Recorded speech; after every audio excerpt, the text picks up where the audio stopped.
La crise des médias, c'est une crise que la Société Radio-Canada ne connaît pas. L'an dernier, le budget de la Société d'État a atteint 1,8 milliard de dollars.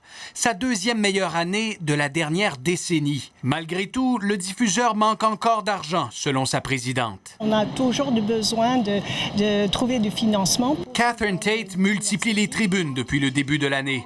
Elle affiche son intention d'augmenter les revenus publicitaires de Radio-Canada. J'ai parlé d'aller chercher des revenus commerciaux.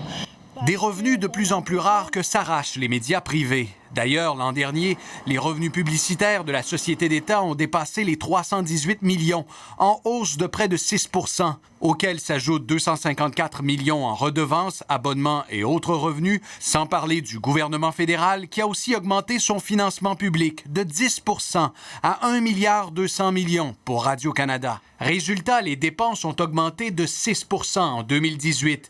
Et pendant ce temps, presque tous les concurrents privés de Radio-Canada ont procédé à des compressions budgétaires majeures. Et qu'au moment où la télévision privée a des difficultés, c'est sûr qu'elle a le droit de crier au loup et de demander aux législateurs de penser à changer les modèles. Claude Bédard a été directeur de la programmation de Radio-Canada.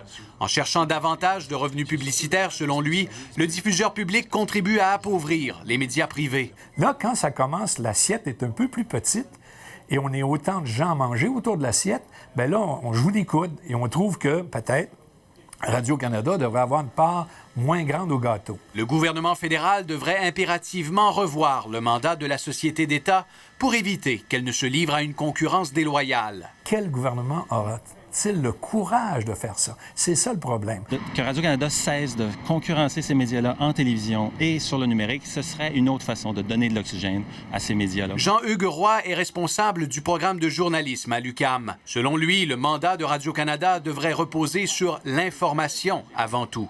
Je pense qu'il faudrait peut-être même recentrer la mission de Radio-Canada autour de l'information, parce que c'est ça qui disparaît, c'est ça que le privé a de plus en plus de difficultés à faire. Car les choix de programmation de la Société d'État ont soulevé des questions ces derniers jours. Max gonna shut this down!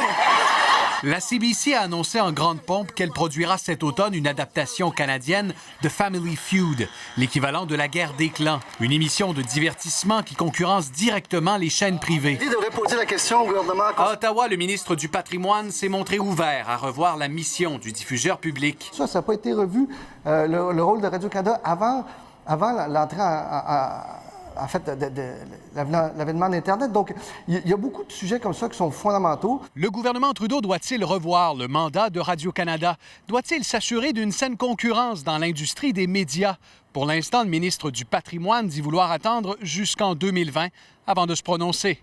Pierre-Olivier Zappa, TVA Nouvelles, Montréal.